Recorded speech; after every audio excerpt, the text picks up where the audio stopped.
This is Becoming Inclusive from the Kaleidoscope Group, where we're thinking differently about diversity, equity, and inclusion for more empowered people at work. We're committed to real change, and that begins with real conversations. Welcome in. Hi, I'm Reginald Ponder, and welcome to another episode of Becoming Inclusive. As usual, I am joined by my co-host, Catherine Potts. Kat, how are you? Hey, I'm good. Always glad to be on here with you, Reggie. Well, you say that, but you get so excited when there's other people that we get to talk to. And I know that you're as excited as I am because I haven't talked to Mary in some time. So I'd like to welcome Mary Hunter, Senior Vice President of the Assessment Practice of the Kaleidoscope Group. Hey, Mary, how are you? I'm doing good, Reggie. It's great to see you too. Thanks for having me on. Then thank you, Kat. So Mary, we when we started this podcast, we started off with Chris talking about why diversity is not enough. We went to why inclusion is not enough. Then we went to why equity is not enough. I think we did it in a different order. But anyway, we talked about all three of those things. And I want to kind of bring it back to inclusion. We had a episode where we talked about the different terms and how over time DE&I has changed. It started off as diversity, as if people didn't understand that we just weren't talking about just putting people in place. We were talking about inherent in that was inclusion and equity. But then we had to say, okay, you guys acting like you don't understand, so we'll add inclusion. And when it comes to inclusion, this whole thing of measuring inclusion, how do you really know if your workplace is actually inclusive? That is one of those things that I always how do you measure? Because how do you measure diversity? But in this case, we're talking about inclusion. Do you get stuff in that regard where people are trying to figure out, are we really inclusive? How do we measure inclusive? Is that something that happens in what you do? Absolutely. I think that's at the core of what we do, because there has been a lot of confusion from the beginning about what do we all mean when we say inclusion. So when clients come to us and say, I want to measure DEI, to your point, it's a little easier to understand how we're going to measure diversity. Even the equity side, that's a little more intuitive for everyone. But when the question is asked, is your workplace inclusive? Honestly, most people would say yes, no, maybe. But when you ask them to describe it, you get completely different answers, because inclusion can mean different things to different individuals. And many struggle to say, well, what does it mean in terms of organizational practice? Like, we know that we need to have mutual respect, but how many people can clearly articulate what does that look like? And what do we do in daily practice at work to ensure that we're demonstrating mutual respect? This is a struggle. Working across lines of difference, we want to really show that we value diversity. But what does it mean to work well across lines of difference? So that's been something that's been really hard for clients and DEI professionals themselves too, I would say, to really wrap their minds around. And that's where a lot of our work has come in, to do the research and due diligence to help clearly differentiate what are we talking about. So, in terms of daily practice, because what we're doing is measuring this in surveys, we're asking employees, we can't ask them, do you feel included? Because if we do, we don't know what that means. So we have to ask them in terms of perceptions of day-to-day practices, or what they're doing, what they're perceiving their manager is doing, and getting more specific and more intentional about how we define inclusion. And I wonder too, when are there people that are like, I'm diverse, which that might mean I'm also inclusive? Do people sometimes get confused at that point? I think sometimes when people are expressing their diversity, if they believe that they're defining themselves as diverse, I think it's a little bit more about if the environment is ensuring that they're included, and a little less about being concerned about, if they're being included. I think sometimes there's a little built-in assumption that we're all inclusive, no matter who we are, no matter how we define ourselves. We all may see ourselves as inclusive. That may not actually be how any one of us are acting, but we see ourselves like that. It's more about the environment, those who are in it. So my peers, my managers, leaders, how are they behaving? And Mary, when I think of inclusion, there's two examples that come to mind, and I always like to throw these kind of things out to you because you'll say, yes, Reggie, that's inclusive, or you say, no, Reggie, that's not exactly what we're talking about here. But when we look at meetings, for instance, at the boardroom or the C-suite level, inclusive would inclusive be having women in the meeting, or would inclusive be something different? And then I have another question for you as well. I think this time I'm going to give it to you and say you made a good point there, Reggie. Oh, no, Mary. Got to be honest. So it was, because it's true. Just having women in the boardroom, as the example, is not actually being inclusive. That's ensuring you have representation. They're there. Being inclusive would again being able to demonstrate that there is respect for having the women there. They're not being tolerated, they're invited there, that their expertise is valued, and that their perspective, even if it's different than others in the room, is also valid, and that it's desired, meaning we want them to have a voice, we want them to speak up. That's inclusion, as opposed to just having them be present. And so then my next example would be, is inclusion having bathrooms that say man and women, but any transgender people can go to the one in which they need to go to, or is that not inclusion?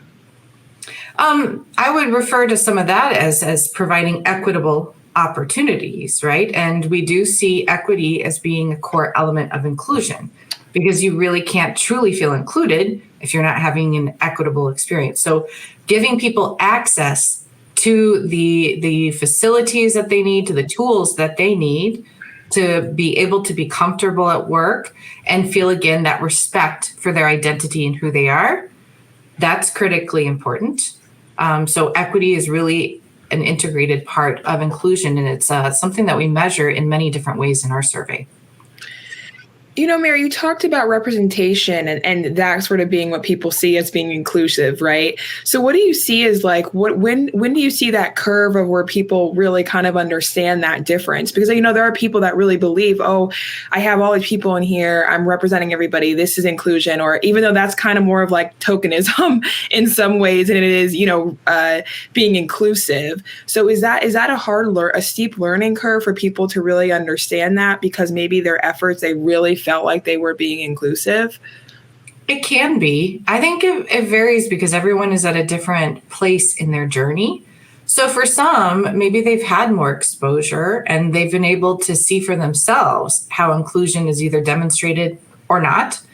But frequently what I've seen when we're with the C-suite is that they can be the ones who struggle most, maybe because they haven't had the exposure, maybe because they're not in the day-to-day with their employees. So even thinking about employee experience in the day-to-day may be a bit more removed for that group, right?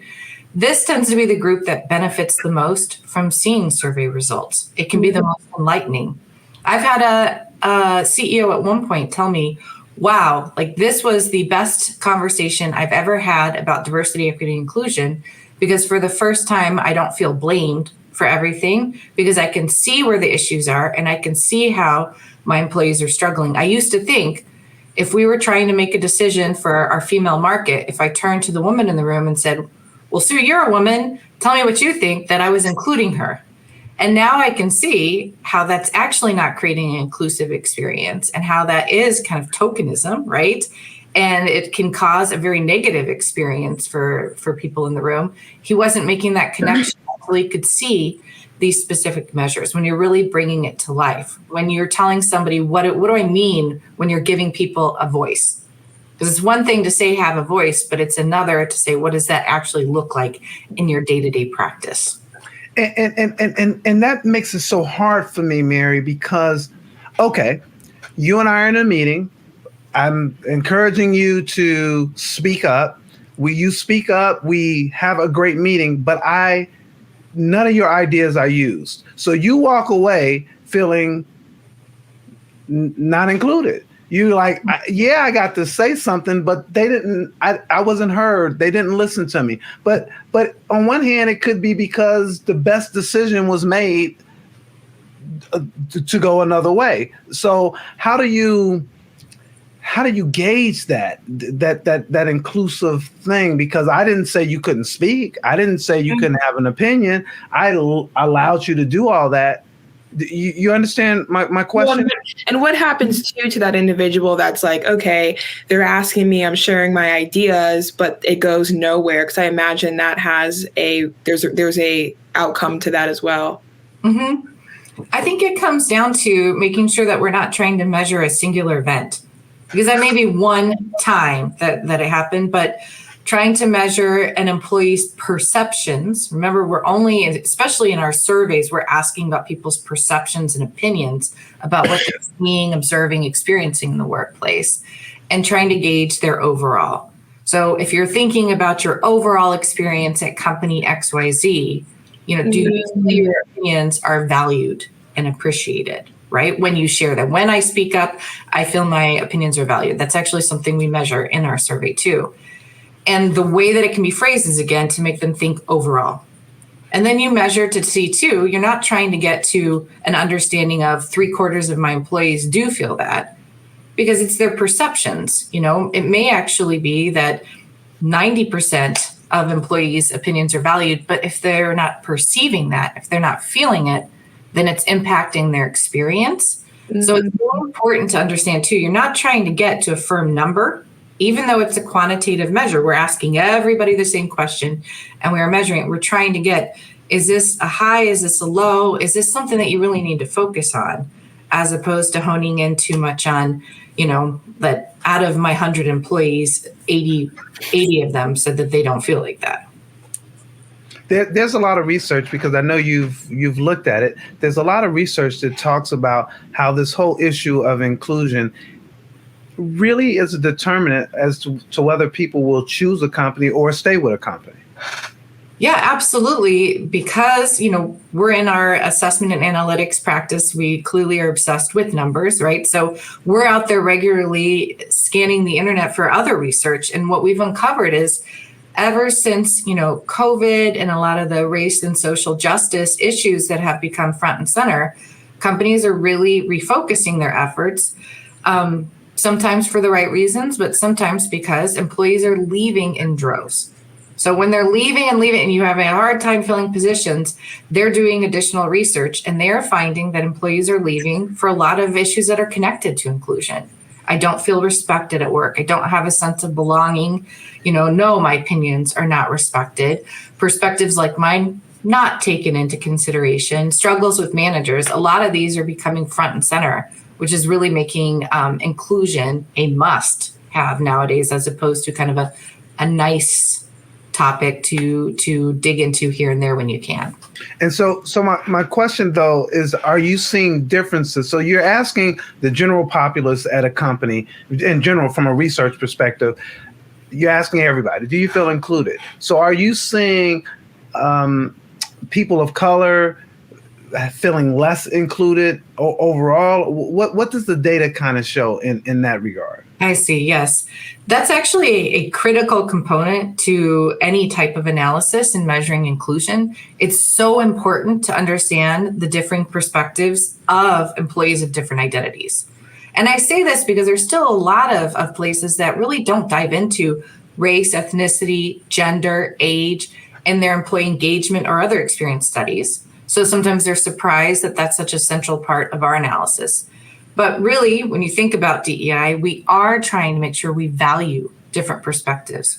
We may not be able to take everybody's ideas to market, right? But we want to show that. To do that, you need to better understand whether people of color, whether women, whether your LGBTQ plus community, are they having different experiences? Are they perceiving the workplace in a different way? What we see is not like a standard trend across every company, because each culture is different. Mm-hmm. Along with the representation at each company. And that impacts the experience that some people have too. If you have an organization that's 95% white, it may be that 5% that is not considered white are having a very different experience, as opposed to an organization where maybe 40% of your population would be considered, a race or ethnicity that we would term people of color, right? So these may create very different experiences too, along with other cultural aspects of just really like how are differences appreciated? What kind of role are people allowed? What kind of a voice are they given?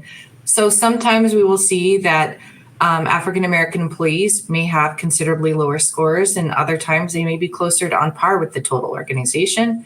Same for, Latinx, women, it varies so much. Sometimes the gap is huge. Sometimes it's why it's more organization to organization than industry by industry or across the total. Would you say, Mary, that being intentionally inclusive could then help you create a more equitable environment? Absolutely, since the two really go hand in hand. You really can't be thinking about inclusion unless you're thinking about equity. You need to be thinking about whether or not everyone is treated fairly, whether you have equal opportunity, promotion, advancement, because that's so critical. You absolutely can't have employees who are thinking, oh, I belong here, I have a voice, I'm respected, if I don't have equal opportunity to, as everyone else. So they really, really go together. The reason the inclusion thing, I think it feels so not tangible, intangible. I was trying to look for the word. It feels so intangible. Like, how do I the title of this one is, how do you really know if your workplace is actually inclusive? So what would be some signs? I mean, what would be some benchmarks or ways in which I can really know whether people are, my company is inclusive? That's right. Inclusion has really been conceptual. And because it's been conceptual, that's why it varies so much, because you're kind of limited to whatever is in each individual's mind. How are they perceiving it, right? So what we have done, and many other organizations have at this point too, is to do a lot of research on our own to become more intentional about how are we defining inclusion. So you really need like a studied approach. Get out there and figure out from our hands-on experience, which is one of the key benefits we have here at the Kaleidoscope Group.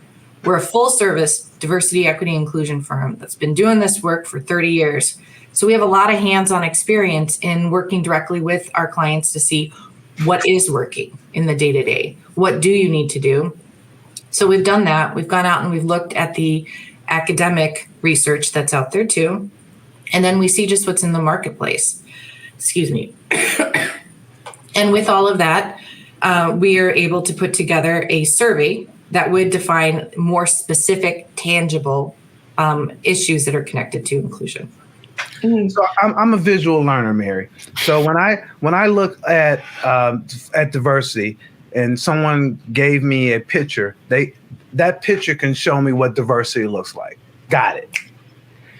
When I look at equity, there's the picture that shows people looking over the fence, so I can actually see what equity looks like. What's the visual is there a visual that I... Well, I want to chime in on this too, because I actually was about to create a graphic for something and I needed to use like the main word of it is inclusion, right? And I went to Google to search for pictures, inclusion, and all the images that came up, I was like, none of this really, how does this represent inclusion? So I'm just piggybacking off with what Reggie said, because I struggled so hard to find an image to represent that.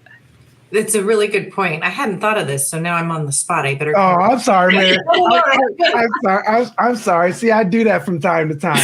But I just couldn't find in my head. Okay, what does inclusion look like? And maybe there's nothing that can do that. No, I think there is. Let's get there. Let's ideate. We got this. I would see it myself as, instead of just having, those stock images where you have a diverse group standing side by side or hands in,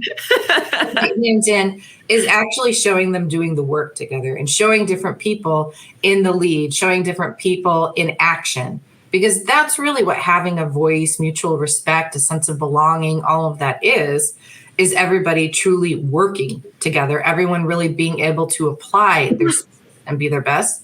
So we need to show people in action, I believe, to show inclusion. Well, I love that, Mary. Yeah. You answered. You weren't really on the spot, Mary. Like with that, I was like, okay, yeah, I need to find a picture that looks like that. I love data storytelling. It's something that's really embedded into what we do at the Kaleidoscope Group. Is I truly believe that we need to take reliable data and weave it into a story, because otherwise it's just a bunch of numbers for everyone. So what I always think when I'm thinking that is, how could I visualize that? What images would I bring in? Not just charts and graphs, but I use a lot of actual images too to illustrate the point. And I believe that the point really is, if we wanted to go back to that, like you have a seat at the table, you're asked to dance. You're not just sitting at the table, particularly if you're dancing, you're participating, you're there. You may even be leading at this point, right? It's everybody, bringing their best and truly participating. So I'm at home doing I was trying to learn one of the Latin dances with my wife, and I'm supposed to be the leader. So I guess inclusion was she was leading, because I was not leading this dance.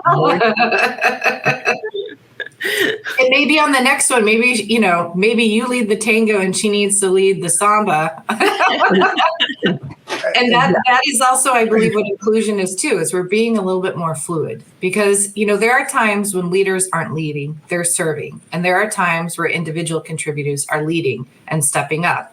And I believe that inclusion is putting all those steps in place to allow that to happen, right? Do you ever see, Mary, on a journey, any shocking differences from when a company chooses to include an assessment on a journey versus not including an assessment?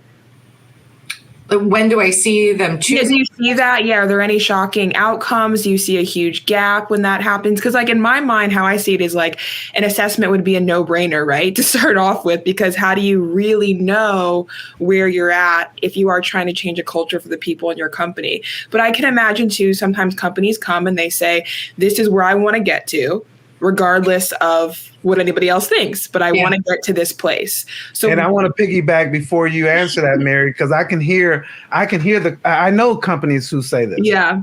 Look, we don't need an assessment, because my people have already told me that we have a problem. So I don't want to spend money here when I could spend the needed money over here. To me, logically, an assessment is like, you need it, like regardless. It's so hard for me to understand not including that. I think the number one thing that I actually hear is, I don't think we need to spend that extra money, because to your point, Reggie, they're thinking about the budgets. We have a finite amount of money, but I don't think I need to spend it because we already have a lot of data. And we do surveys all the time. We got surveys here, there, everywhere. So let's just go look at that. And the biggest challenge is that most companies don't really even understand what's in their surveys. Because if I ask them, what did it cover? Usually I'll get something like, well, we have an engagement survey, and then we have a couple pulse surveys on whatever issue is coming up. Okay, so what's in your engagement survey? Engagement.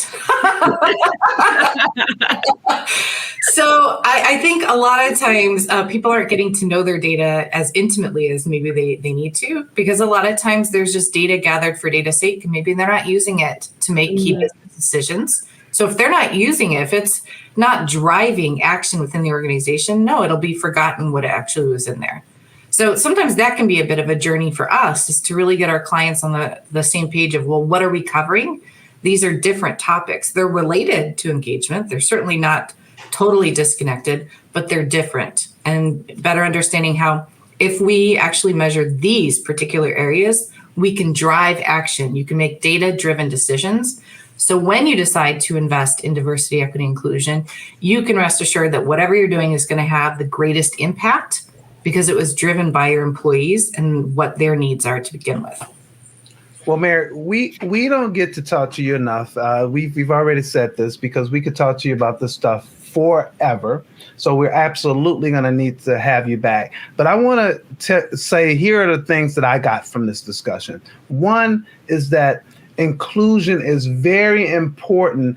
And even though it might feel a little bit elusive, it's important and different for every company. It's not like every company is the same when we talk about this thing of inclusion, because it is, we're really talking about people's perceptions. The other thing that I got is that inclusion is important because it drives whether people will stay at companies or even come to companies. And then the last thing is what we talked about from an assessment perspective is that companies may have data, but they might not have the right data to actually gauge their inclusion. Did I get all that right, or did I miss something? I think you got it all exactly right. And the only thing that I would add is for anyone listening who wanted to learn more about the research about how employees are kind of demanding DEI at this point, quitting over it, that in our workplace inclusion paper, we cite a lot of those. So if you want to go and have them all in one place, I'd recommend that you go read that. We also have some, I believe, in the post associated with this too. There's a lot of data out there to show that. And then I think the only other thing that I would add is that we don't really recommend that you conduct a diversity, equity, inclusion survey annually. So we're not suggesting that you add this to your roster and you have to fit it in with engagement, right? Consider this to be a really deep dive. That's what we've been talking about today, right? Getting specific, really better understanding what does equity look like here? What are our strengths? What are our weaknesses in these areas? Do my employees feel like they have a voice in this area? That it's very diagnostic because it's meant to drive your DEI strategy. But you're not starting from scratch every year developing your DEI strategy. Usually you're putting together a 3 to 5 year plan. So I would recommend conducting this deep dive once, maybe once every 5 years or so to take the temperature, but at that level that you would need to help set up your plan. And then you can choose 4, 5, 6 statement items, for a survey that you could either run as a quick pulse or integrate into your engagement, but get specific on these. Choose the areas that you're going to invest in for DEI so that if you are asked, have our efforts had the desired impact, you will have specific measures connected to those. Stay away from these really broad, do I feel included here statements. They're not going to give you the direction that you need. So choose a few statements related to your strategy and then measure that on an ongoing basis. Wow. That is Mary Hunter. She is the Senior Vice President of the Assessment Practice at the Kaleidoscope Group. That is Catherine Potts, my co-host, and I'm Reggie Ponder. And we will see you folks next time for another episode of Becoming Inclusive. Thanks for joining us. Thanks for joining us, and a special thanks to our subscribers.